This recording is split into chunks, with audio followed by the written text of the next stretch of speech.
Aleluia. Toda honra, toda glória seja dada ao Senhor. Cumprimento os irmãos com a paz do Senhor. Cumprimento os irmãos com a paz do Senhor. Quantos estão felizes hoje aqui? Deixa-me ver. Escolha uma pessoa bonita do seu lado e dê um sorriso para ela.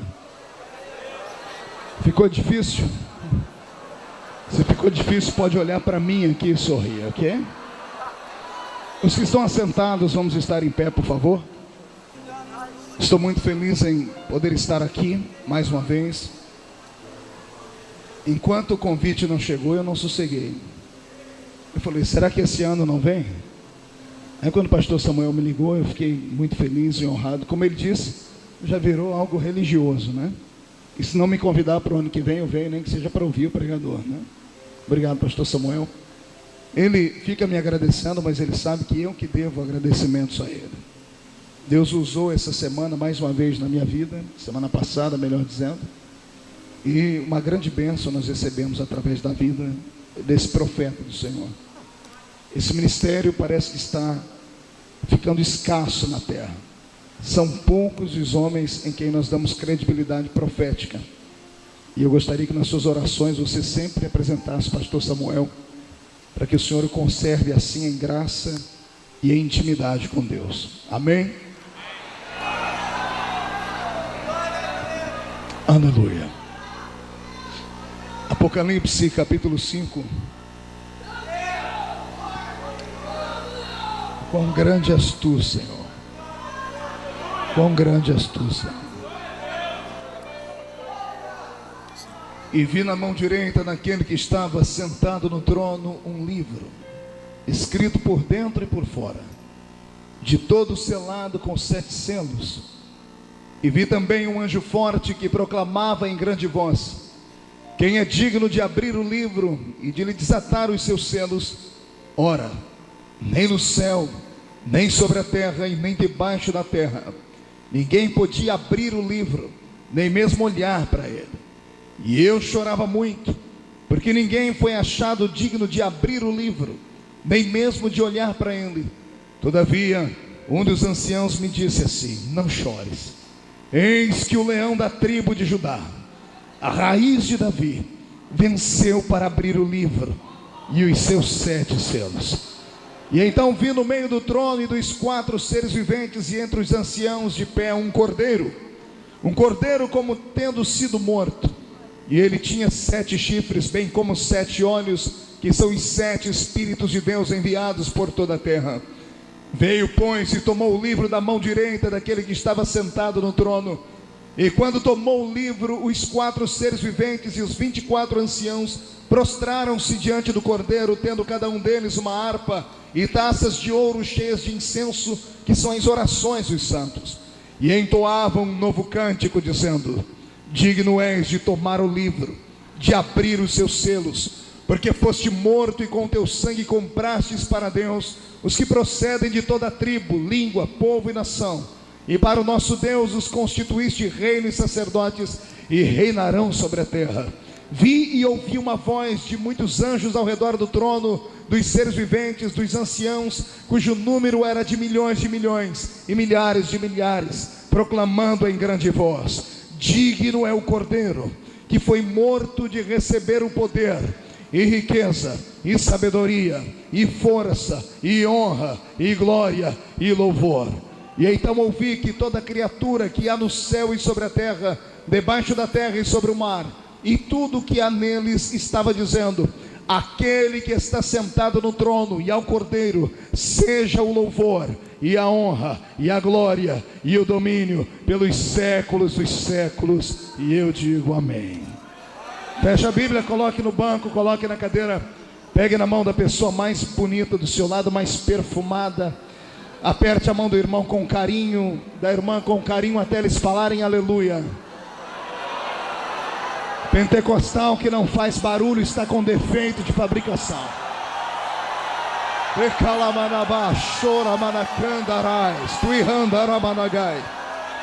Ah, eterno, eu te glorifico uma vez mais. E eu espero nesta noite contar com a sua ajuda para ministrar ao coração da sua igreja. Na medida em que eu estiver pregando, Pai, abra o céu sobre esta congregação e desabe a sua glória sobre todos nós, Pai. Cerque esta igreja, Senhor, e num raio de 5 quilômetros onde houver um demônio alojado, eu dou a esses demônios 5 segundos para desaparecerem daqui, porque se não sumirem, serão queimados pelo poder da sua glória que virá sobre nós. E o segundo pedido que faço, ó Deus, é um pedido de atrevimento. Se ainda tenho crédito no céu contigo como pregoeiro da sua palavra, abre a porta do céu sobre este lugar e envia do céu para a terra uma comitiva de anjos de fogo, que eles comecem a esparramar brasas de fogo entre nós, e onde houver um crente batizado com o Espírito Santo, renova ele agora, meu Senhor.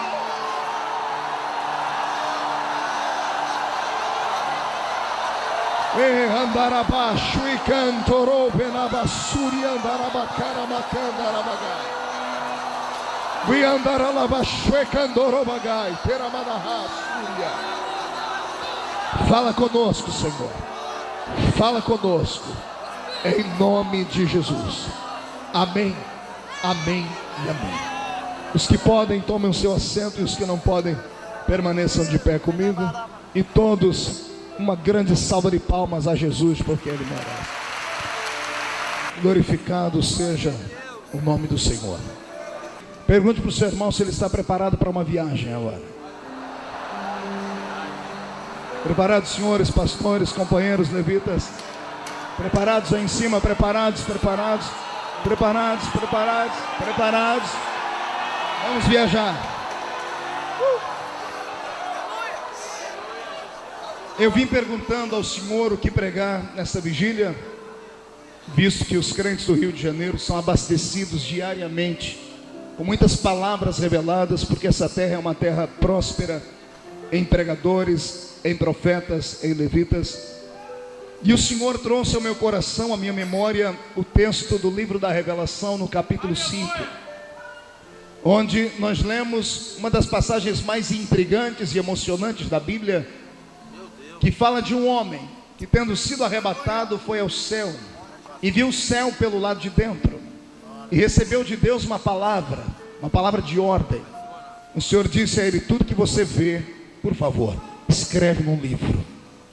E tendo ele tido um encontro pessoal com este ser, com este ancião de dias, viu ele um livro fechado por dentro e por fora.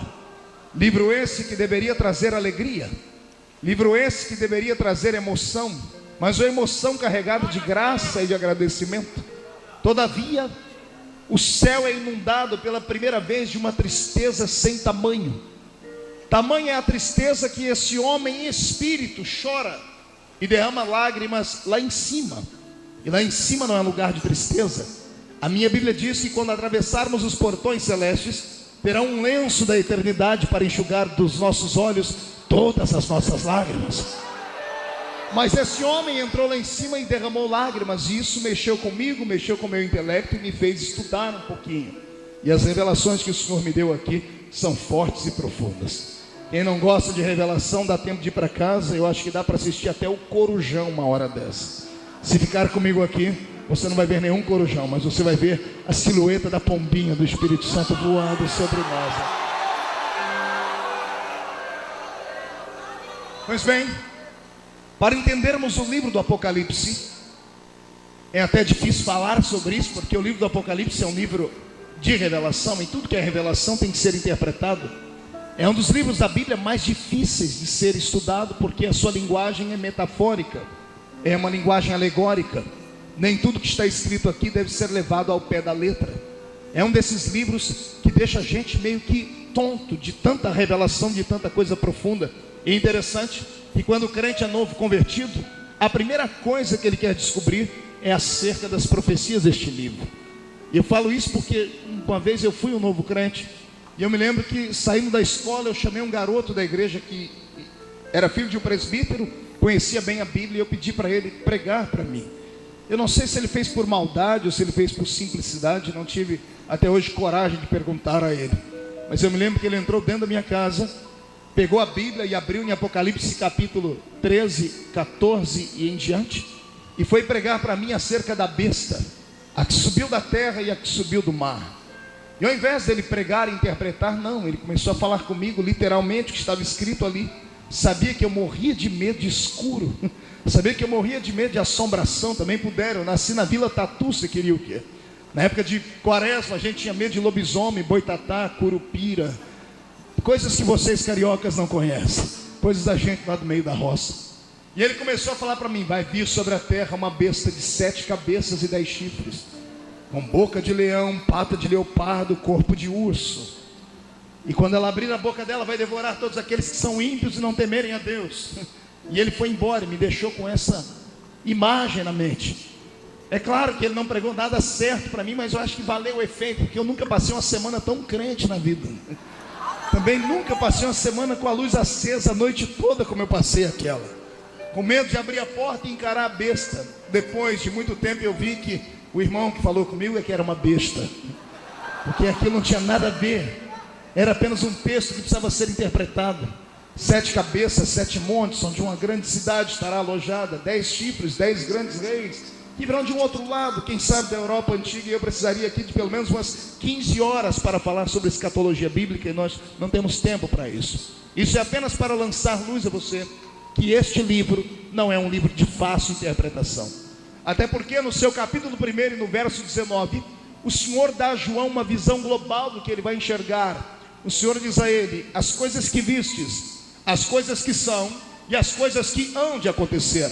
Ou seja, quem olha para o Apocalipse e pensa que ele é um livro que fala apenas de coisas futuras, está redondamente errado. O Senhor estava dizendo a ele: você vai escrever sobre coisas do passado, as que vistes, as coisas do seu presente, João, as que são, e as coisas que hão de acontecer do seu futuro. Existem textos deste livro que podem ser interpretados de 1, 2, 3 formas. Pode ser interpretado de uma luz apontada para Israel, pode ser interpretado de uma luz apontada para a igreja, e de uma luz apontada para o mundo ímpio e pecaminoso aí fora. Por isso, é um livro que, para se pregar dentro dele e para se ter uma visão, você tem que ter a sua mente aberta. Levante um dedo de profeta comigo, bata na cuca do seu irmão, na mente dele, diga para ele: abra sua mente então. E só para não perder um costume, aquele glória a Deus que só o povo de Madureira sabe. Interessante é que este é o último livro do cânon sagrado, o livro que tenha sido escrito por último. Quem escreveu este livro não era um rapazinho, nem uma pessoa de meia idade, era um ancião. Tinha ele mais de 90 anos de idade. E aqui começa o desenrolar de uma bela e grande amizade. Para chegar no Apocalipse, permita-me falar um pouquinho do seu escritor, não do seu autor, porque aqueles que conhecem a Bíblia Sagrada sabem muito bem que este livro não tem, como dizem por aí, 40 autores. Esse livro tem 40 escritores. Autor é só um, aquele que está sentado no alto e sublime trono. Ele é o autor. E para falar do autor eu teria que tomar milênios de tempos para falar, porque ele é grande, majestoso e poderoso. Ele é tão grande que os seus pés estão no centro dessa igreja hoje, e a sua face está diante dos serafins que cantam: santo, santo, santo é o Senhor dos exércitos, e toda a terra está cheia da sua glória. Esta é a beleza deste livro. Deixe-me então falar sobre o escritor deste texto. Interessante é que quando o Senhor estava com o seu ministério latente, crescente na terra, ele chamou 12 homens especiais. Repita essa frase comigo: 12 homens especiais. 1, 2, 3. Acotovele seu irmão, diga: eu disse especiais. Faça biquinho para falar. Acotovele, irmão, diga: eu disse especiais. O Senhor não chama ninguém que não seja especial. Todos os que estão debaixo da sua poderosa mão são especiais. Como você que está aqui dentro é especial. Talvez a sociedade não dê o valor que você mereça. Talvez o seu pai e a sua mãe não dê o valor que você mereça. Talvez o seu cônjuge não dê o valor que você mereça. Talvez o ministério da sua igreja não dê o valor que você mereça. Todavia, isso não invalida a sua especialidade. O Senhor, quando te viu, foi com a tua cara. E quando Ele vai com a cara de alguém, não tem quem faça o seu pensamento recuar atrás. Você é especial. Só quem é especial, dê um grito para o Rio de Janeiro todo ouvir.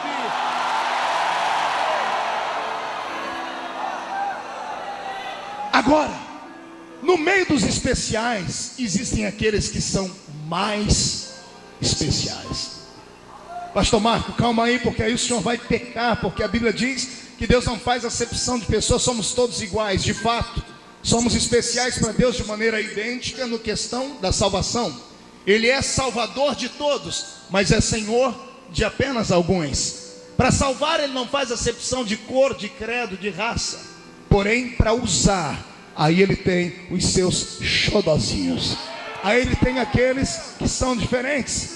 E eles são diferentes, embora sejam especiais, são diferentes. São diferentes não porque Ele os fez diferentes, mas porque eles conquistaram a atenção dEle de uma maneira diferente. É como um pai que tem vários filhos. Eu tenho 3 filhas. Cada uma delas tem o seu peso, cada uma delas tem a sua beleza, cada uma delas tem o seu poder de persuasão para comigo que sou pai. Mas a menorzinha de todas, eu insisto sempre em contar a sua história. É a que mais me chama a atenção.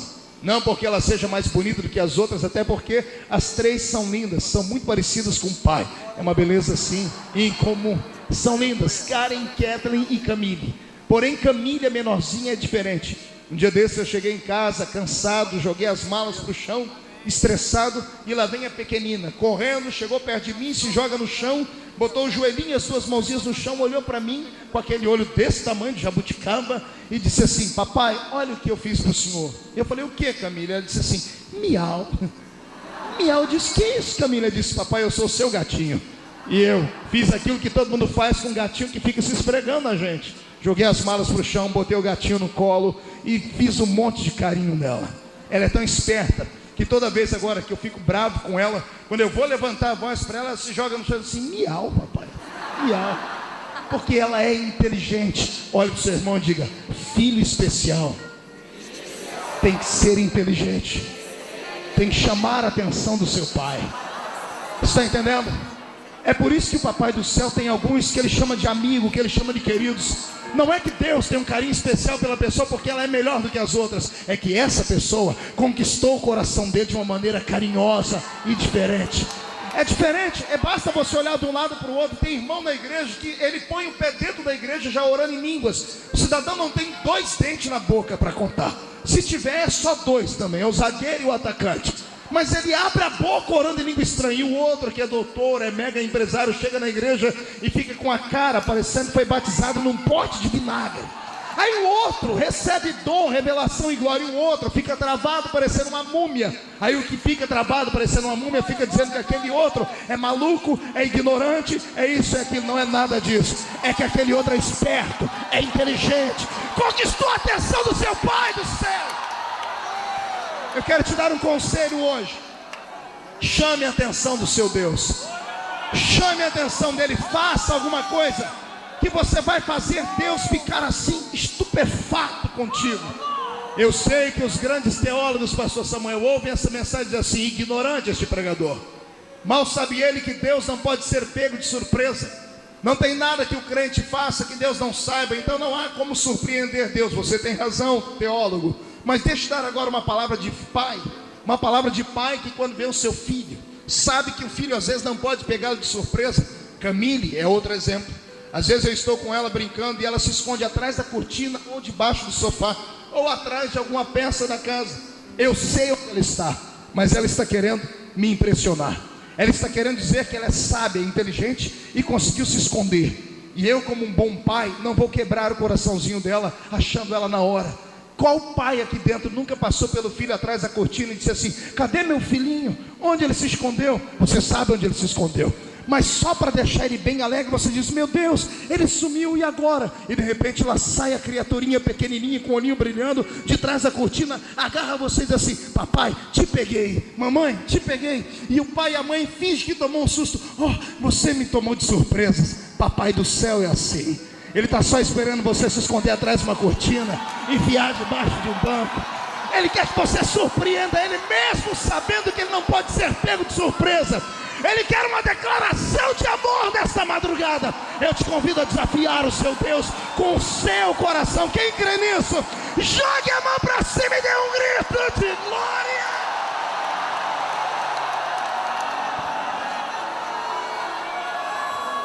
O meu Cristo teve 12 homens especiais, mas ele teve 3 que eram acima da média: Pedro, Tiago e João. Cada um deles tinha algo que chamava a atenção no seu Cristo. Cada um deles fez com que o coração do Senhor se voltasse para eles. Talvez Pedro tenha conquistado Jesus pelo seu temperamento, pela sua petulância. Pense no homem desequilibrado.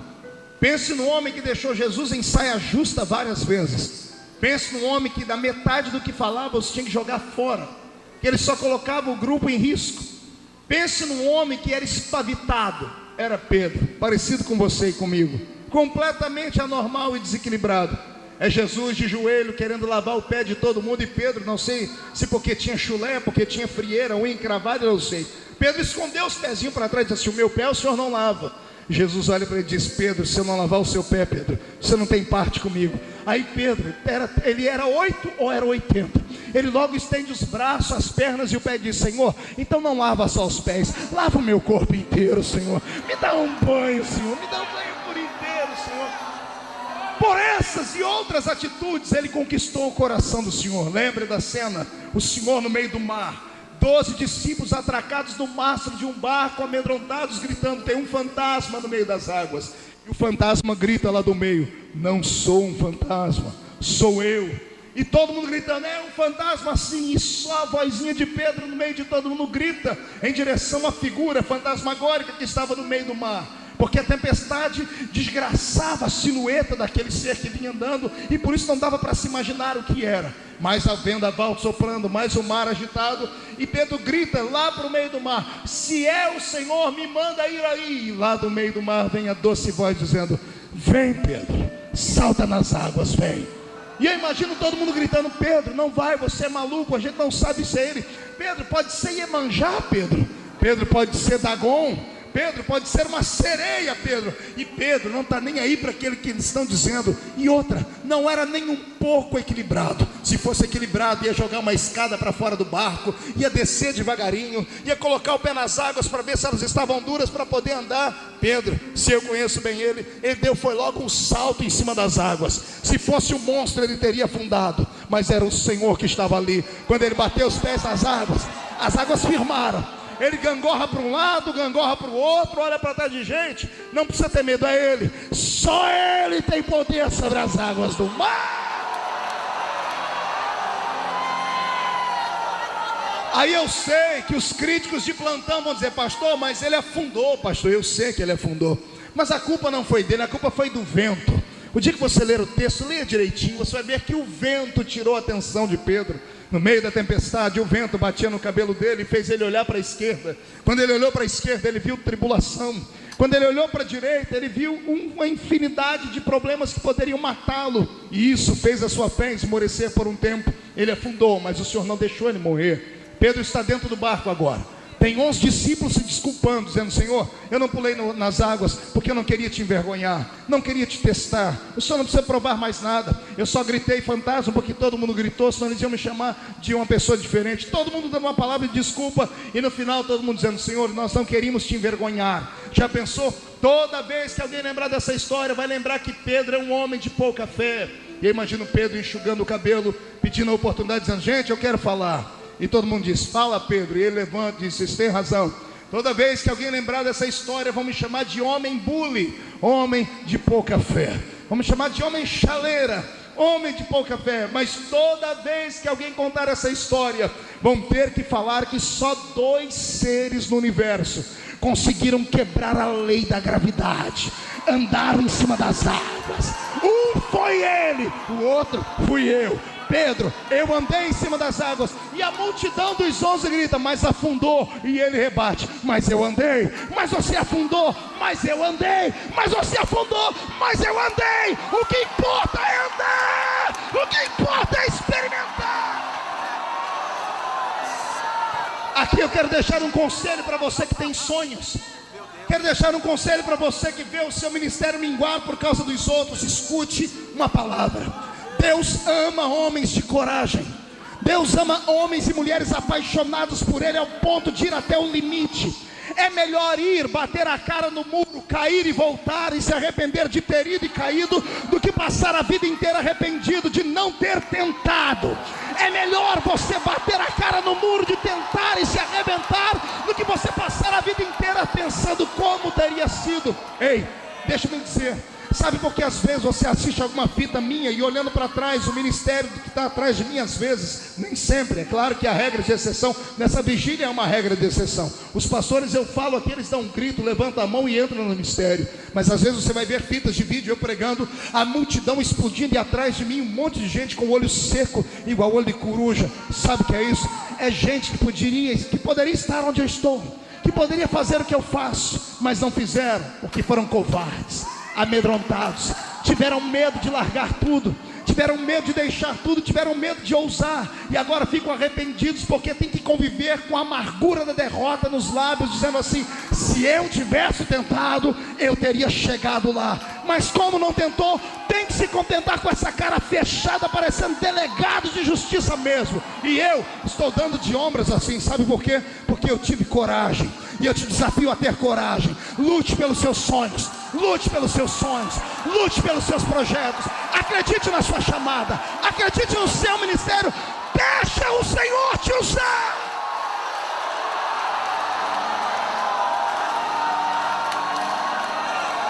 Este foi Pedro.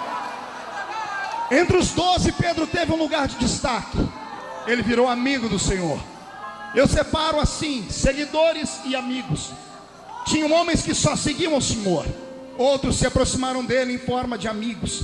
Um outro foi Tiago, também puderam. Tiago era um evangelista daqueles arretados. Foi pregar numa cidade, eu não sei se não deram oferta para ele, porque evangelista só fica na carne quando ninguém dá oferta para ele. Eu sei que ele voltou para Jesus e falou: Senhor, não me receberam bem naquela cidade. Eu posso orar para cair fogo e destruir a cidade inteira, Senhor? Jesus olhou e falou: claro que não. Mas Jesus gostou da atitude dele. Falou: esse camarada tem coragem. Mas lá na frente vem a mãe do próprio Tiago interceder, dizer: Senhor, quando o Senhor entrar no seu reino, um dos meus filhos pode ficar à sua esquerda e o outro à sua direita. E Jesus tem que explicar, porque no céu só fica bem aqueles que estão do lado direito, porque à esquerda só fica bode, tem que ter tudo ovelha. Mas Jesus gostou da atitude. Era gente que tinha vontade de crescer, era gente que tinha vontade de ocupar um lugar especial no coração do Mestre. E Deus, o meu Cristo, apontou, e Tiago virou amigo de Jesus. Se você perguntar para o irmão do seu lado o nome dos 12 apóstolos, vai ser uma confusão daquelas. Ninguém lembra o nome dos 12 apóstolos. Você tenta. Pergunta para o seu irmão: me dá o nome dos 12 apóstolos de cor. Vai lá. Se eu perguntar para nós aqui, obreiros, é perigoso a gente não lembrar. Lembra aí, Gesiel, o nome dos 12. Não sai nem com reza brava. Fala aí, pastor Daniel. Só o mestre que parece pastor Gesiel Gomes vezes para pregar, fala o nome dos 12. Não dá, trava. Agora, se eu perguntar, fale o nome de algum discípulo, vai falar todo mundo. Pedro. 1, 2, 3. Olha para o seu irmão e diga: por que você conhece os 3?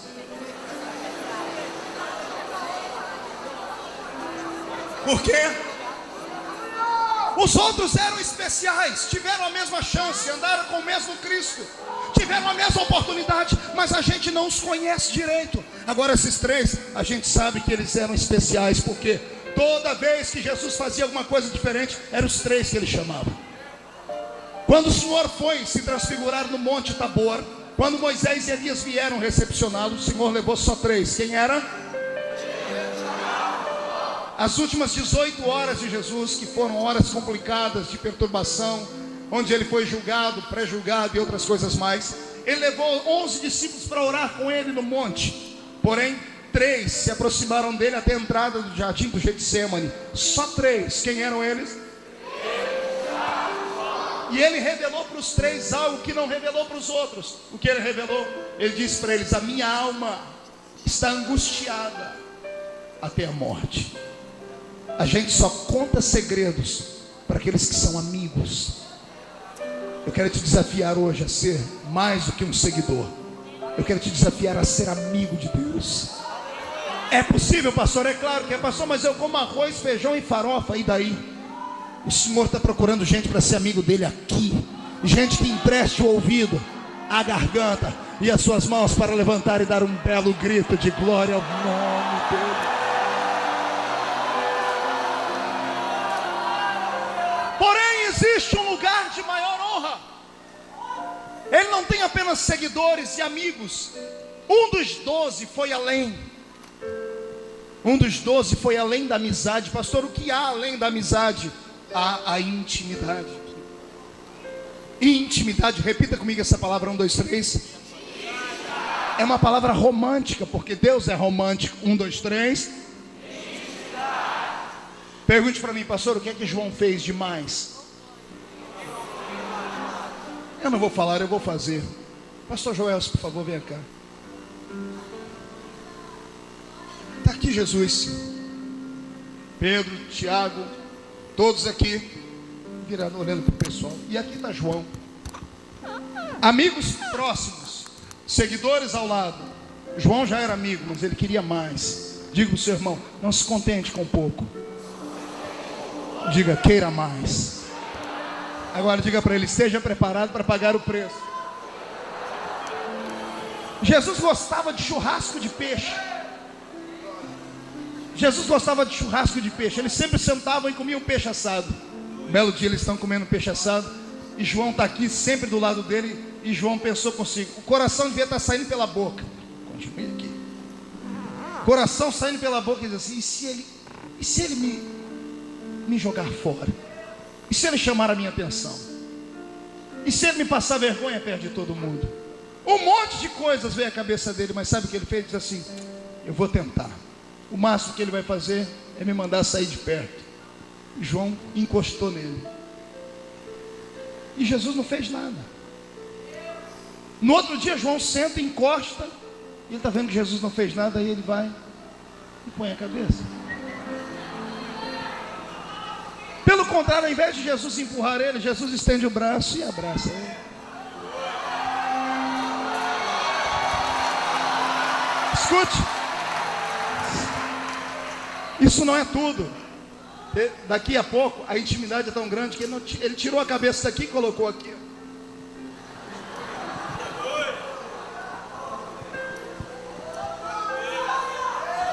Parece simples isso, não é? Pastor, só isso? Só isso? Imagine você sair daqui daqui a pouco, parar perto de uma lanchonete dessa e encontrar 2 moços da sua igreja.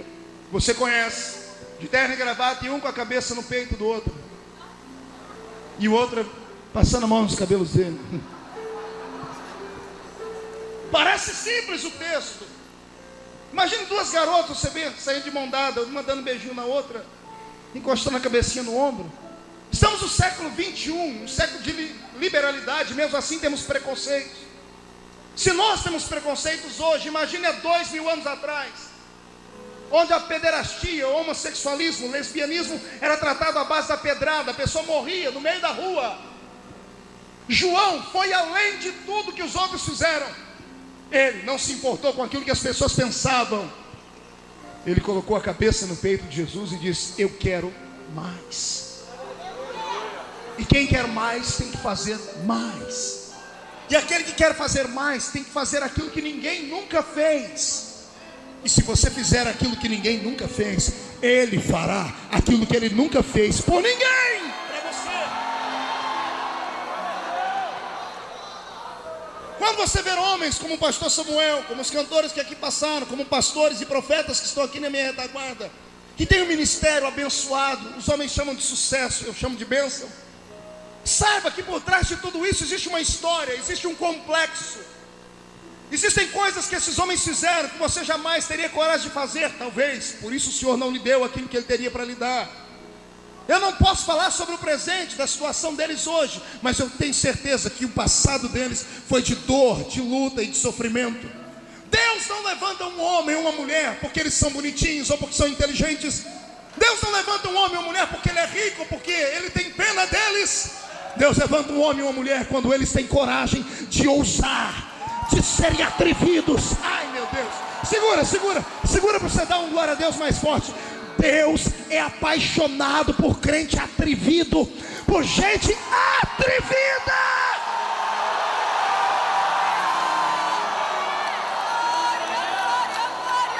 Levante a mão direita para cima. Vamos ver se você é atrevido.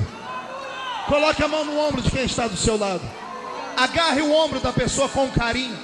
Agarre, agarre, agarre, agarre. Olha aí, tem gente que não tem coragem de fazer isso. Não tem atrevimento.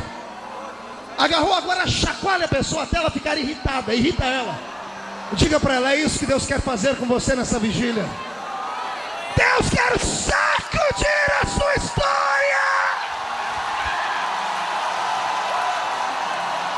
Deixa Deus te tocar.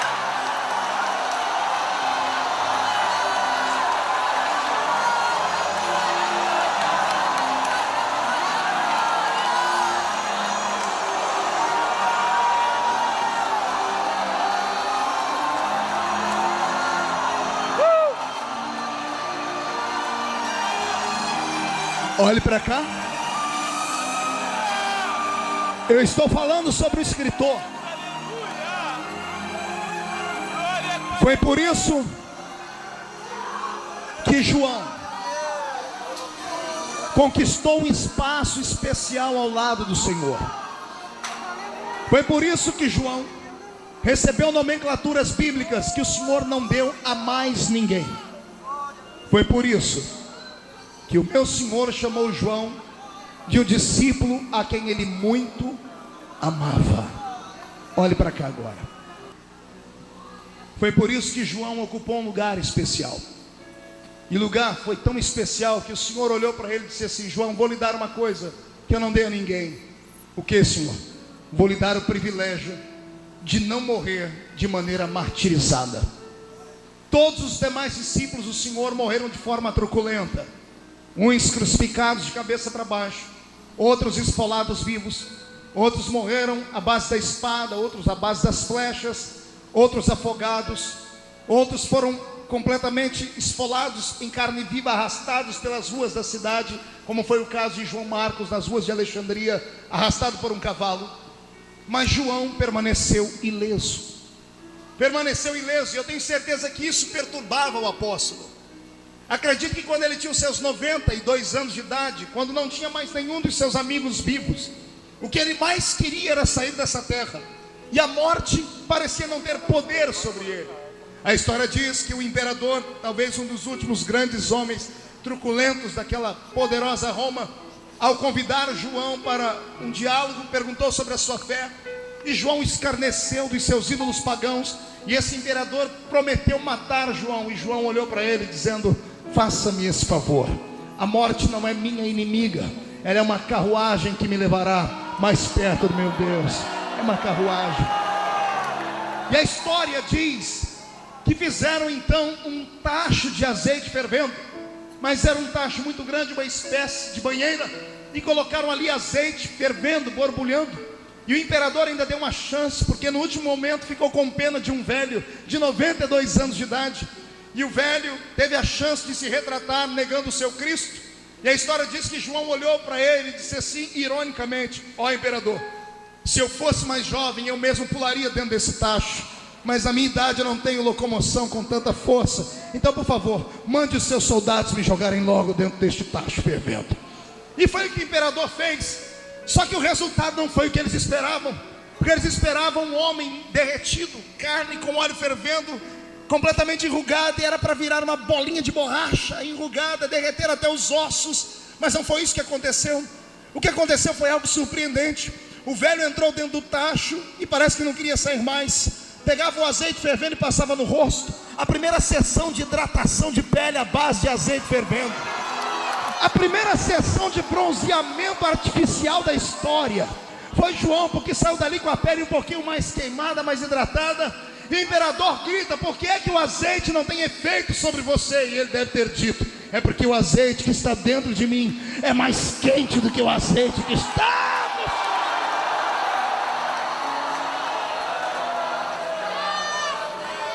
Como a morte não tinha força e nem vontade de levá-lo, jogaram ele na ilha de Patmos. Diga para o seu irmão: na ilha de Patmos. Vem comigo para a ilha. Chegue comigo nas portas daquela grande ilha. Uma ilha rochosa, infestada por bestas feras humanas, homens que eram malditos, bruxos, que os imperadores não tinham coragem de tocar neles, e por causa dos seus crimes hediondos os lançaram naquela ilha. À esquerda e à direita apenas uma grande praia, à sua retaguarda um mar e você sem barco. Como na frente uma ilha rochosa e truculenta, à esquerda e à direita caminhos para se encontrarem com bestas feras, e atrás de você um mar. João não tinha para onde ir, e ele então está nos ensinando que quando não houver nenhum lugar para você ir aqui na sua frente, caia de joelhos, porque quando o crente bate os joelhos no chão, uma janela se abre no céu, e é ele quem diz: e então eu ouvi uma voz por detrás de mim, e virei para ver quem era. E de repente a surpresa, pastor, surpresa porque ele não era amigo de Jesus, sim, mas a surpresa foi grande, porque a última vez que João viu foi lá em Atos capítulo 1, e em Atos capítulo 1 ele viu um Cristo diferente daquele que ele está vendo agora. Ele viu um Cristo cujos cabelos ainda eram os cabelos da cor daquele Cristo que ele viu crucificado. Ele viu um Cristo usando roupas fabricadas na terra. Ele viu um Cristo com os olhos da cor dos olhos que ele era acostumado a ver aqui na terra. Por isso que aqueles irmãos que estavam ali vendo Jesus se acender e uma nuvem ocultar, não saíram correndo, porque eles viram que aquele era o Jesus ressurreto. Pastor, por que os homens no caminho de Emaús não conheceram Jesus? Porque eles viram um Jesus trucidado, eles viram um Jesus cadavérico, eles viram um Jesus ensanguentado, destruído, com mais de 460 cortes no seu corpo. E agora eles veem um Cristo num corpo ressurreto. Eles veem ele com saúde. Na cruz não havia beleza nenhuma para que o desejassem. Agora ele estava ali com seu corpo ressurreto. A última vez que João viu ele subir, e quando a nuvem ocultou, João não queria parar mais de olhar. Foi preciso 2 anjos aparecerem e falarem: ei, do jeito que ele foi, um dia ele vai voltar aqui também. E agora, 60 anos depois, olha o reencontro. Ele ouve uma voz, e quando ele vira para ver, não era mais aquele homem de cabelos castanhos. Seus cabelos agora eram brancos como a lã branca. Seus olhos não eram castanhos, eram como chamas de fogo. O seu corpo não está vestindo linho usado ou criado por mulheres que ali estavam, mas era um linho fabricado lá nas tecelagens celestes que existem lá no céu. Havia um cinturão de ouro que traçava o seu peito, e os seus pés reluziam como latão que saíra da fornalha, e da sua boca uma espada aguda de 2 fios dizia assim: João, sobe para cá, meu amigo, sobe para cá.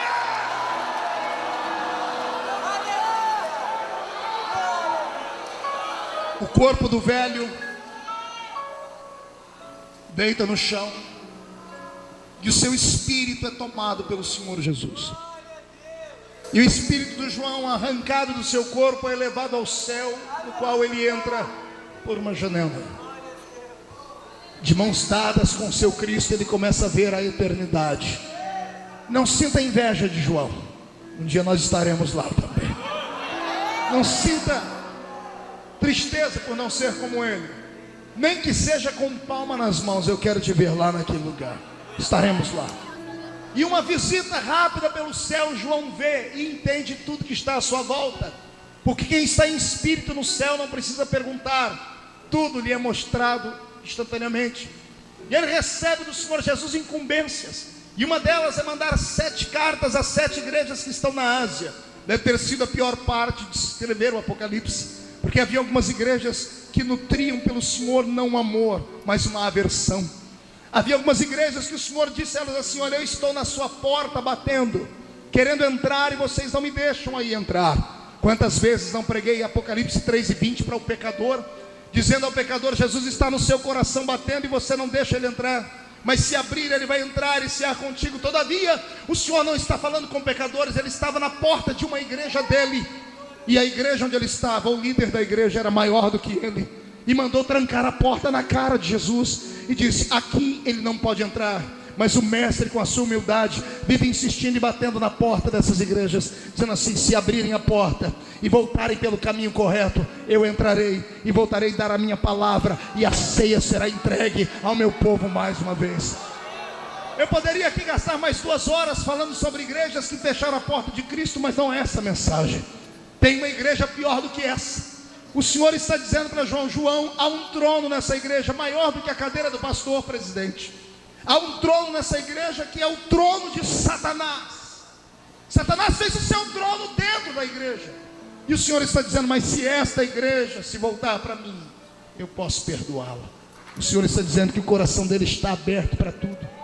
Depois do susto que João tem de saber que existem igrejas, ou existiriam igrejas talvez no futuro, onde o trono de Satanás estaria alicerçados dentro dela, porque doutrinas de demônios estariam sendo ensinadas aos seus fiéis. Depois de João ter enxergado que Cristo pode ser posto fora da igreja, o susto passa, e o Senhor diz a ele: agora eu vou lhe mostrar a eternidade. E João vê uma porta se abrindo, e ele entra dentro de uma grande sala. Venha comigo para esta sala agora. Quando ele entra dentro dessa sala, ele tem visões surpreendentes. Ele vê 4 animais, seres viventes, coisas que nós não temos aqui linguagem humana para tentar especificar. Ele vê ali dentro 24 anciãos. Mal sabia ele que 12 daqueles anciãos, um representava, porque a metade daqueles anciãos falavam sobre os 12 apóstolos que fundaram e alicerçaram a igreja de Cristo, e a outra parte dos 12 anciãos representavam cada uma das tribos de Israel. Ele viu ali os 7 Espíritos de Deus que o representam por toda a terra. Não que Deus tenha 7 Espíritos que saem um para cá, outro para lá, mas sim a plenitude do seu Espírito que possuiria toda a terra. Quando João tem toda essa visão cabalística, quando ele tem toda essa visão metafísica, quando ele tem toda essa visão mística do céu, ele fica embasbacado como eu ficaria. Porém a situação muda, e ele olha para frente e vê um trono, e sentado no trono está um grande ser, e este ser segura na sua mão direita um grande livro. E quando João olha o livro, ninguém precisa dizer a ele que livro era, porque em espírito ele enxerga o que significava aquele livro. E antes que ele dê um grito de glória a Deus, antes que ele dê um grito de aleluias, uma voz ecoa dentro daquela sala, um grande anjo dizendo: ninguém na terra, nem debaixo dela, nem em cima nos céus, foi encontrado digno de olhar para o livro, de desatar os seus selos e de ler o que estava escrito dentro dele. E nesse momento ele diz: e eu, João, chorava muito. Aqui começamos a pregação da palavra dessa noite. Que livro era esse? Que livro era esse que fez o ancião olhar para ele e chorar em espírito dentro do céu? Eu sei que alguns podem olhar e dizer assim: pastor, é simples. Nós sabemos que cada um desses selos, ao serem desatados, liberariam sobre a terra catástrofes, assim como as 7 taças, assim como as 7 trombetas tocadas. Parece que tudo com conexão 7 dentro do Apocalipse fala de desgraças e de misérias. Por isso eu disse que existem textos que têm mais de uma interpretação, e eu vou lhes dar apenas uma das interpretações deste livro. O que eu descobri me fez chorar muito de alegria e me fez saltar e entender o choro do velho ancião.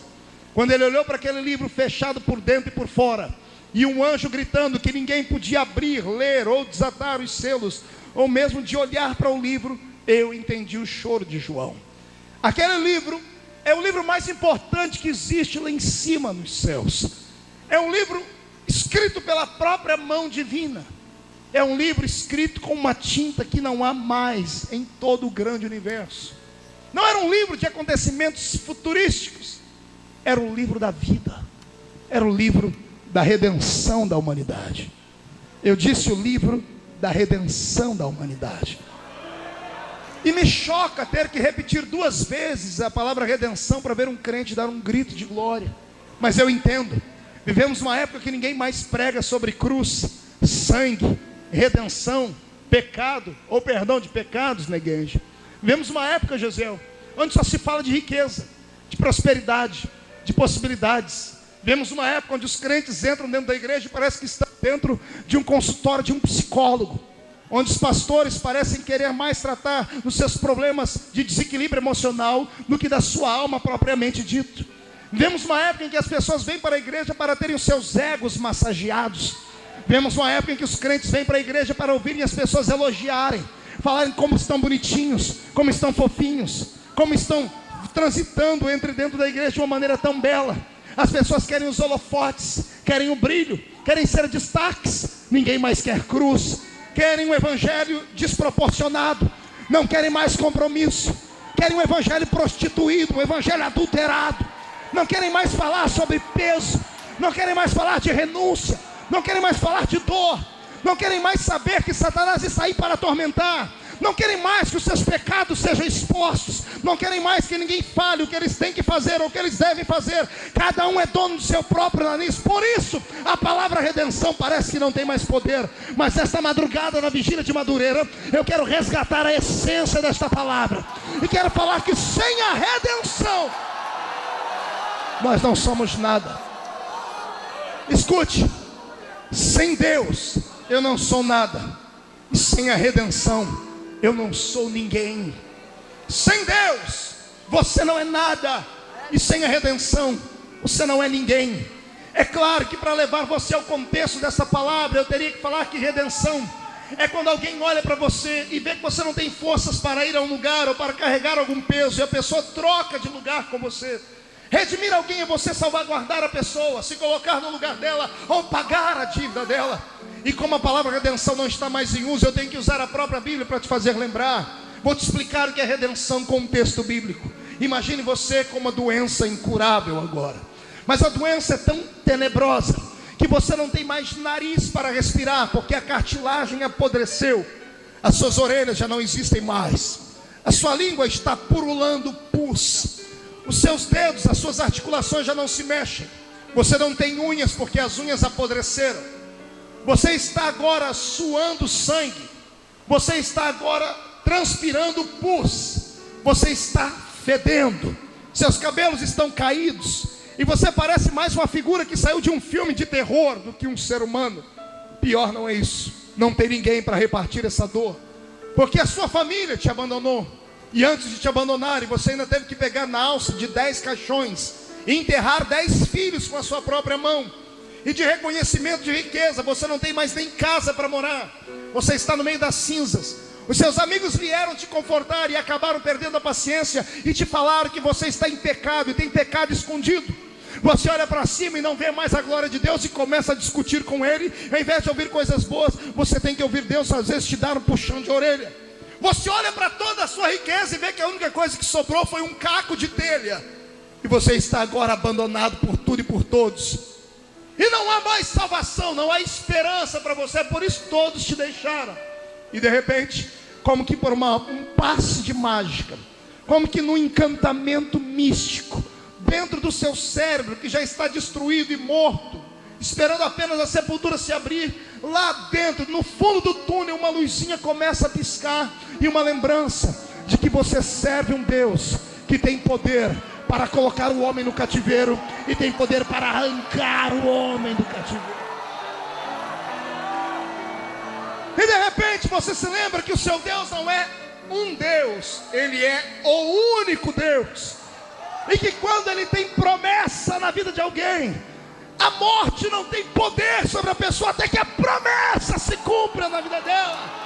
E aí, o que é que você faz?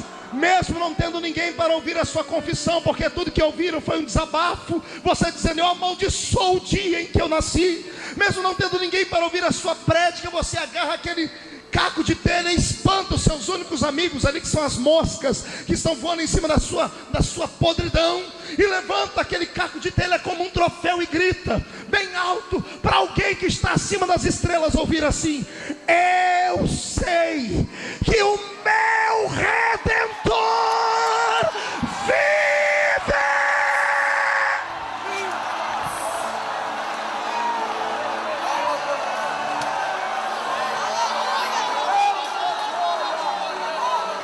E de repente, a pele que estava podre fica como a pele de uma criança. A orelha que caiu recebe uma orelha nova, um nariz novo. A riqueza começa a vir para sua mão, e de repente você que perdeu um, agora tem 2. Perdeu 1 milhão, agora tem 2 milhões. E vem a família de volta ao seu redor, e você termina os seus dias batendo no peito, dizendo: Ele tira, mas Ele devolve. Ele põe na prova, mas Ele faz sair da prova.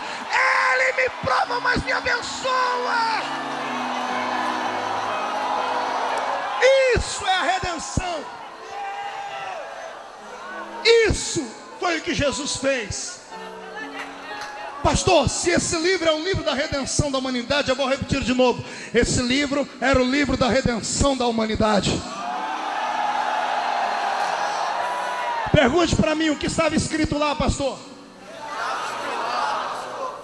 Consertando. O que está no presente escrito lá, pastor? Puxa a barriga, estufa o peito, faça um sorriso bem grande. O seu nome está escrito lá.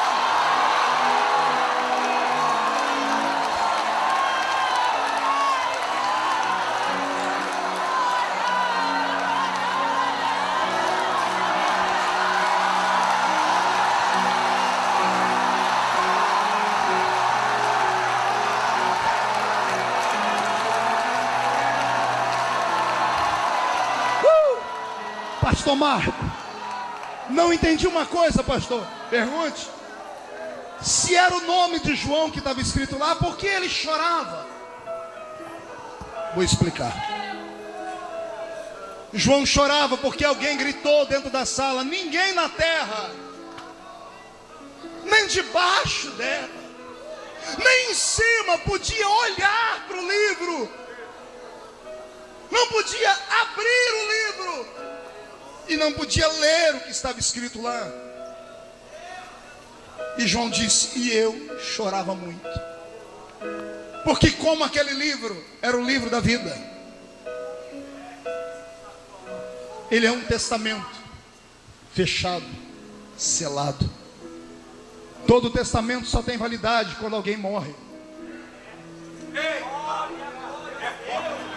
Só pode ser aberto por um advogado quando aquele que escreveu o testamento morre, porque lá dentro tem riquezas, heranças.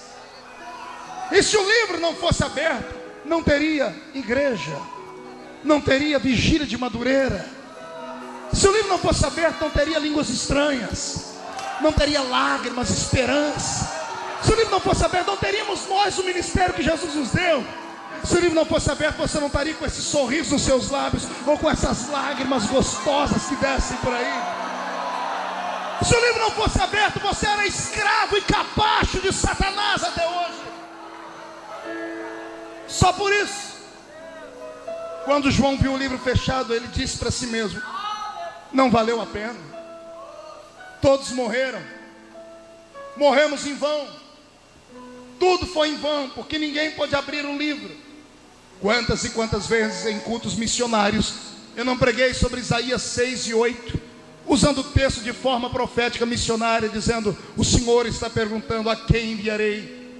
Quando eu descobri a complexidade, a revelação deste capítulo, eu chorei muito, porque Isaías está apenas falando aquilo que ele ouviu Deus dizer na eternidade. Deus veio sobre a terra de Gênesis a Malaquias, 5 dispensações: inocência, consciência, governo humano, patriarcal e lei. Em cada uma delas Deus tentou conquistar o coração do homem e não conseguiu. Quando o Senhor retorna para o seu trono, no final da época da lei, Ele senta no seu trono, põe as mãos na cabeça, olha para a humanidade perdida e grita: e agora? A quem enviarei? Quem há de ir por nós? Porque na terra, nem embaixo dela, nem em cima, ninguém podia. E como ninguém podia, estávamos condenados. E quando lá no céu, aquele que estava à direita do Pai viu a gente ser condenado, ele se levantou, colocou a mão no ombro do Pai, deve ter pedido: calma, Pai, eis-me aqui. Eis-me aqui, envia-me a mim. Eis-me aqui. E eu imagino, olhe para o seu irmão, diga para ele: trouxe lenço? Se não trouxe, prepare a manga da camisa, a ponta da gravata, vamos chorar um pouco. Olha o diálogo que o Senhor me contou. O pai dizendo ao filho: mas eu já fui,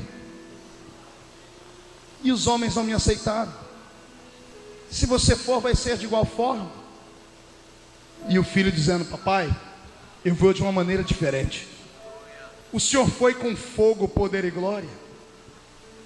O Senhor foi e tentou conquistar e convencer o homem com autoridade. Mas quando o Senhor falava, o monte tremia. Quando o Senhor agia, a terra engolia os homens. Os homens não temiam ao Senhor, os homens tinham medo do Senhor. Pai, tem alguma coisa neles que nós não entendemos. E eu imagino Jesus dizendo ao Pai: Pai, nós criamos o frio, mas nunca sentimos frio. Nós criamos a dor, mas nunca sentimos a dor. A solidão, mas nós nunca sentimos solidão. Nós criamos o desespero, mas nós nunca sentimos o desespero. Nós criamos a fraqueza, a fome, a sede, mas nós nunca sentimos que somos divinos, eternos. Está faltando alguma coisa, a gente precisa entendê-los. E para entender só tem um jeito, Pai. Eu tenho que ir e ser igual a eles. Eu vou lá testar. Eu vou lá tentar entender o que eles passam. E depois eu volto para contar para o Senhor como é que é. E é Paulo quem explica: ele mesmo sendo Deus, não tem por usurpação ser igual a Deus. Antes aniquila a sua forma divina e desce entre nós e se fez carne. Como pregador pentecostal, pastor Samuel, eu amo falar de milagres. Eu amo falar sobre as possibilidades de um mundo metafísico. Eu gosto de falar sobre as coisas que Jesus fazia.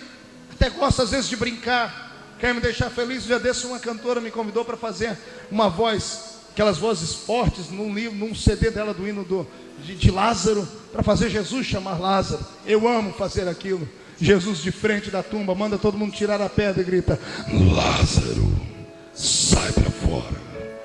É lindo isso. É lindo falar de alguém que anda em cima das águas, que chega perto de um cortejo fúnebre e para. Ninguém nunca parou um cortejo fúnebre na história, só ele. E alguém diz: não pode ser. Eu posso, porque eu posso dar vida àquele que está dentro do caixão. Sai daí. Eu amo falar sobre isso. Mas você quer ver eu ficar feliz?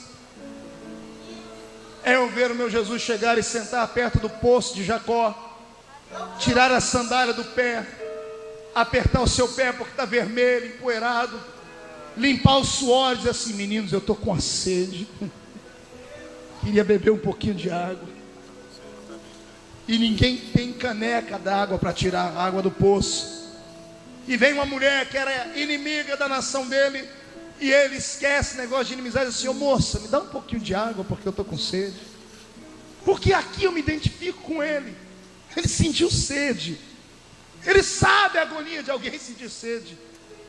Ele sentiu fome. Depois dos 40 dias de jejum, a Bíblia diz assim: e tendo terminado o jejum, ele sentiu fome. Sabe como eu amo quando ele entra dentro do barco e diz assim: gente, eu vou deitar ali na polpa do barco e vou descansar um pouquinho, que eu estou cansado. Por que os outros não foram descansar também? Eles não andavam juntos? Eles tinham só uma diferença. Depois de uma grande cruzada evangelística, os discípulos iam fazer churrasco e eles subiam um monte para orar. Talvez o sucesso de Jesus seja esse, diferente do nosso. Quando nós temos um sucesso, a gente quer fazer uma festa. Vamos para o restaurante comemorar, abrir uma Coca-Cola. Toda vez que ele fazia alguma coisa, não, Sérgio, ao invés de fazer uma festa, ele ia para o monte, se isolava e ia orar. Aí ele estava cansado, deixa eu descansar um pouquinho. Sabe onde eu amo? Eu amo quando ele entra no jardim, e lá de joelho, a aflição, a dor, ele grita assim: Pai, se possível for, passa de mim esse cálice. Sabe onde eu amo? Quando ele está pregado na cruz e olha para o céu, e o céu se abre, e ele vê Deus de costa. E para não deixar os discípulos desviados, ele ora numa língua extinta. Ele olha em aramaico: Eloi, Eloi, lama sabachthani. Deus meu, por que me abandonaste? Não foi essa a sua oração essa semana? Não é isso que a gente passa? Quando Judas foi chegando para dar um beijo nele, ele agarrou Judas e deu um beijo nele de novo e disse assim: amigo, eu sei o que você está fazendo, faz rápido. Ele entendeu o que é sofrer, o que é ser traído, o que é ficar sozinho, o que é gritar os amigos: vamos orar. Gente, não puderam orar um pouquinho comigo?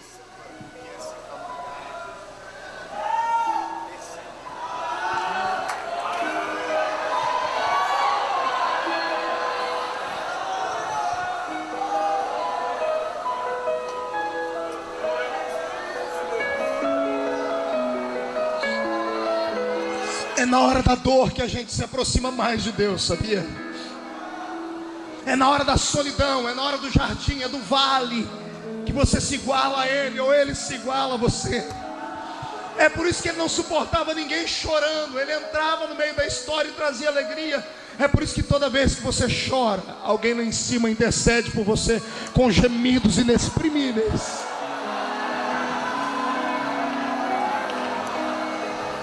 Incline a sua cabeça por um momento.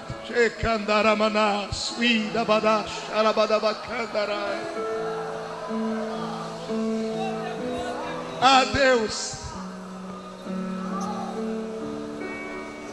2006 não foi um ano muito fácil. Tem alguns que vieram nesta última vigília em busca, Pai, do milagre, porque as suas últimas forças estão indo embora. Tem alguns em casa ouvindo pelo rádio que não puderam nem se levantar de tanta dor e angústia.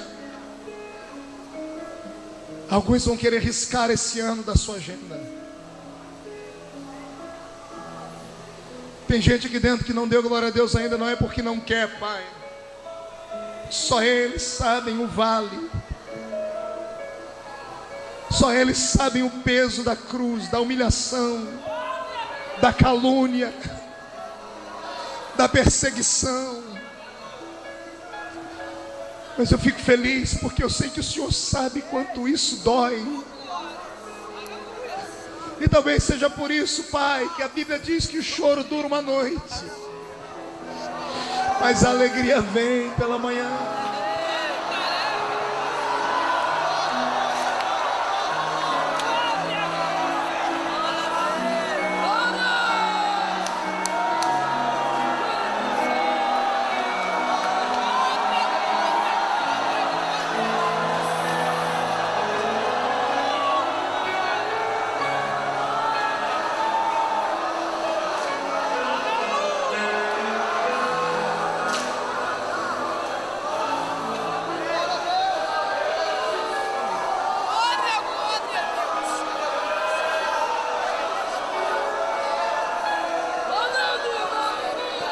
O que me deixa feliz, Senhor, é saber que mesmo com tantos defeitos e fraquezas, o Senhor ainda deixou o nosso nome escrito lá, Pai. Não me importa, Senhor, qual é a fraqueza que os seus filhos que aqui dentro estão nessa vigília passam ou vivem. O que me importa é que se eles estão aqui, é porque o nome deles está escrito aí.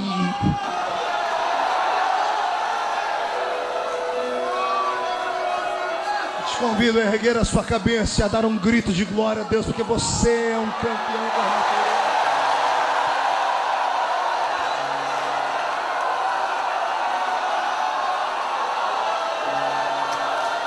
Eu não sei quantos te apedrejaram esse ano, eu não sei quantos te acusaram esse ano, eu não sei quantos vales você passou esse ano. Eu tenho uma palavra de Deus para você a partir de hoje. Não aceite a acusação de mais ninguém. Não aceite, rejeite. Ainda que a pessoa te mostre uma mão furada, se a mão estiver furada, peça primeiro a certidão de nascimento dela. Se ela não nasceu há 4 anos antes de Cristo, no 4º ano, ano Domini, e lá não está a cidade de Belém, e o nome do pai José e o nome da mãe Maria, não aceite. Porque ninguém nessa terra vivo hoje morreu por você na cruz. Ninguém tem o direito de apontar o dedo para você. Por nada! Por nada!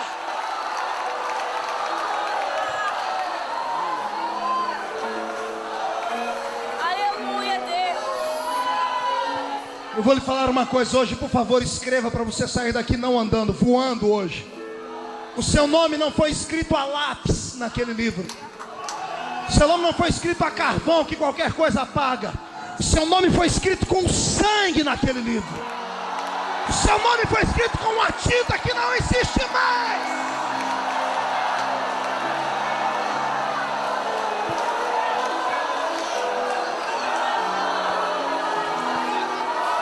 Apagam o nome da pessoa com tanta facilidade. Não tem uma matéria que apague o sangue. Para apagar o seu nome, a folha inteira vai ficar rebocada, rabiscada, suja. É por isso que a misericórdia do Senhor é grande. É por isso que eu venho te dizer hoje que não me importa se esse ano você caminhou o ano inteiro caído no chão. A palavra profética é que o ano que vem é 2007. E o número 7 é o número da perfeição em todas as áreas. Escute aí. A minha Bíblia diz que o justo cai 1, 2, 3, 4, 5, 6, 7. Mas na 7ª vez o Senhor o põe de pé.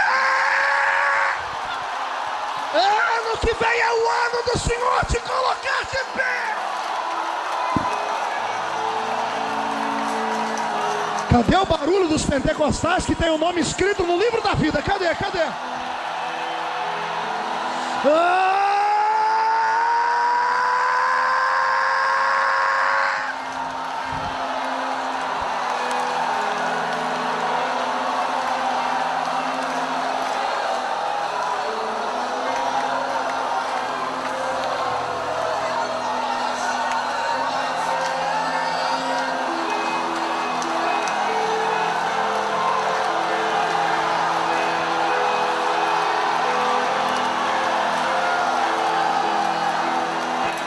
Satanás, esse é o grito dos nomes que estão escritos naquele livro.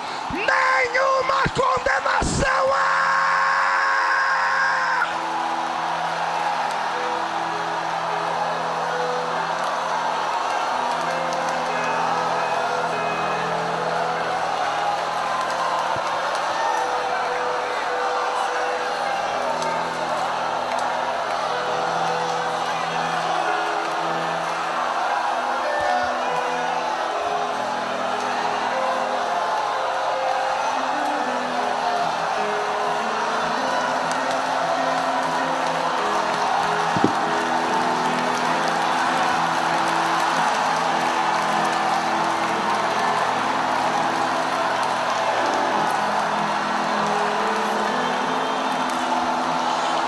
Cai fora, Satanás!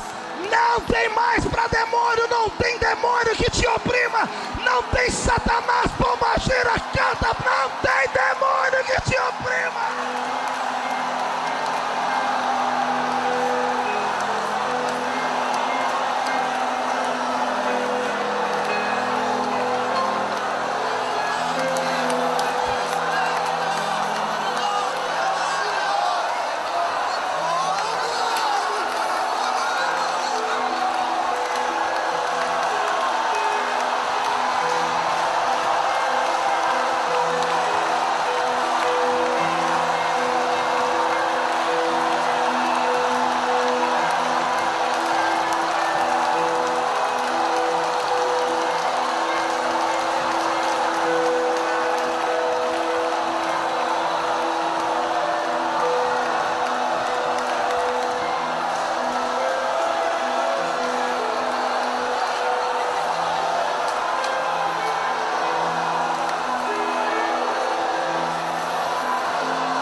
Em nome de Jesus.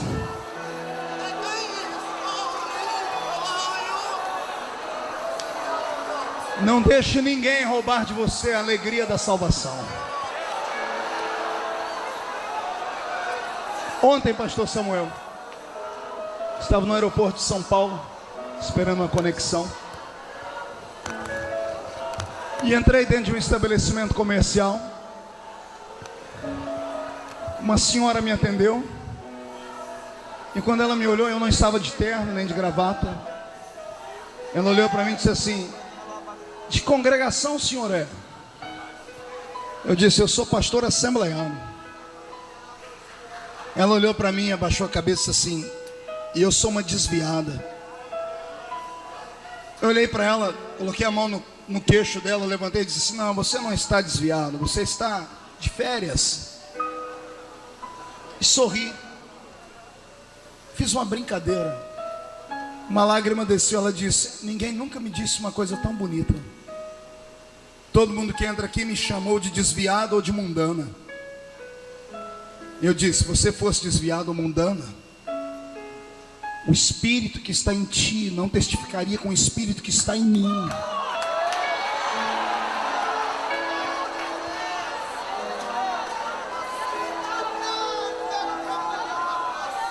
Ela disse: eu não aguento mais, pastor. Eu entro na igreja, as pessoas me acusam por tudo. Ela olhou para mim e disse assim: pastor, eu não tenho culpa, que eu nasci de carne e osso, tenho defeitos. Eu disse: eu estou congregando em casa, todo dia de noite eu oro, pego a harpa, canto. Mas os irmãos da igreja, quando eu chego, parece que eu tenho lepra, sentam longe de mim. Infelizes. Pensam que foram eles que morreram na cruz por ela. O mistério da redenção e do perdão é algo que você não tem que entender, só absorve. E acredite, a pior prisão que há é a prisão chamada... Ai, Jesus, fala ou não fala?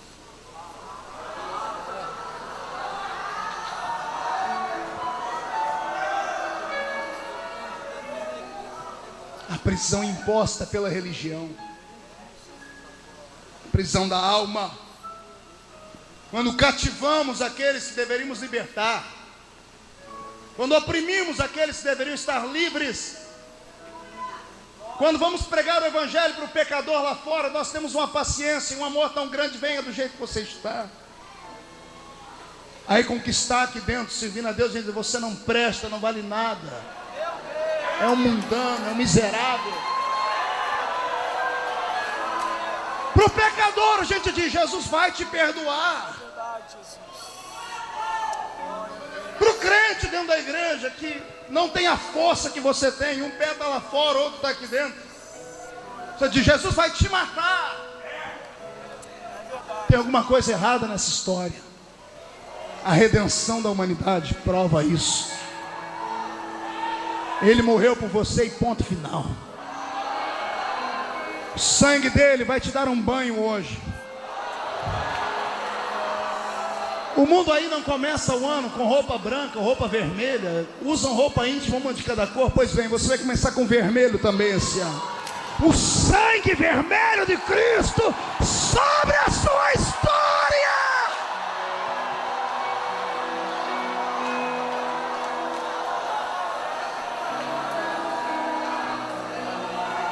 E eu vi uma voz que dizia: ninguém na terra, nem de baixo, nem em cima, podia olhar o livro, desatar os seus selos e ler o que estava escrito lá. E eu, João, chorava muito, até que um ancião se levantou e veio até mim e disse: João, não chores. Olhe para o irmão do seu lado, passe a mão nas costas dele e diga assim: não chores. Não, diga com mais força, diga: não chores. Não chores. Não chores, Daniel. Não chores, Samuel. Não chores, Jean. Não chores. Não chores, gente. Não chores. Não chores. Por que não chorar? João, já encontramos o campeão, o dono do testamento, João. Olha ele ali, João. E João dizia: eu virei para ver, e lá estava ele. Qual o nome dele? Eis ali, João, o leão da tribo de Judá. Eis ali, João, a raiz de Jessé, João. Quem está sentado, fique de pé, pegue na mão do seu irmão. Feche os seus olhos. Veio, pois, e tomou o livro da mão direita daquele que estava sentado no trono. E quando tomou o livro, os 4 seres viventes e os 24 anciãos prostraram-se diante do Cordeiro, tendo cada um deles uma harpa e taças de ouro cheia do incenso, que são as orações dos santos do Rio de Janeiro, que estão na vigília de Madureira. E entoavam um novo cântico, dizendo: digno és de tomar o livro e de abrir os seus selos, porque foste morto, e com teu sangue compraste para Deus os que procedem de toda a tribo, língua, povo e nação, e para o nosso Deus os constituíste reino e sacerdote, e reinarão sobre a terra.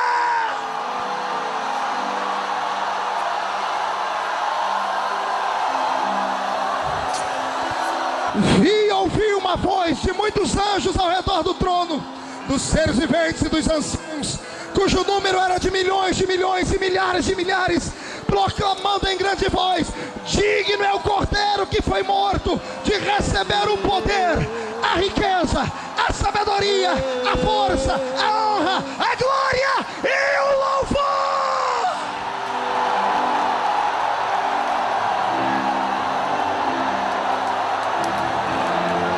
Levante as 2 mãos para o céu, chacoalhe elas. Faça uma tomada disso, cinegrafista. Chacoalhe suas mãos. Dê meia volta, escolhe alguém, fique cara a cara com ele ou com ela. Chacoalhe a mão sobre o seu irmão.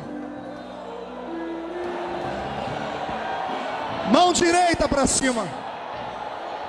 Chacoalhe sua mão. Grite comigo, em nome de Jesus. Em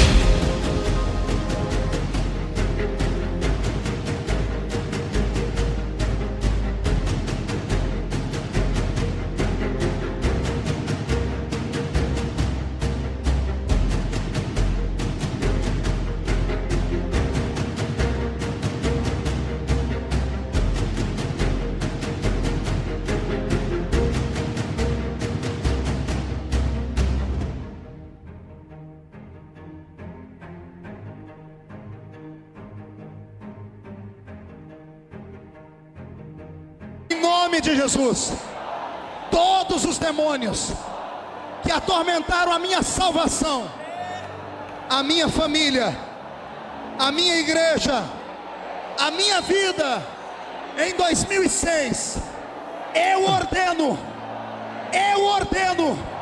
para a palma da minha mão agora. Feche a sua mão, feche. Levante lá em cima. Eu vou contar até 3. No 3 você vai jogar no chão e pisar em cima. 1. Você nunca mais será o mesmo, porque o seu nome está escrito lá. 1,5. Sua família está protegida. E ponto final. 2. O seu ministério vai crescer. 2,5. 2007 será o melhor ano da sua história. 3, jogue no chão, pise em cima. Recibo, eu quero de volta o que é meu. Sara-me, o põe teu azeite em minha dor. Recibo e leva-me às águas tranquilas.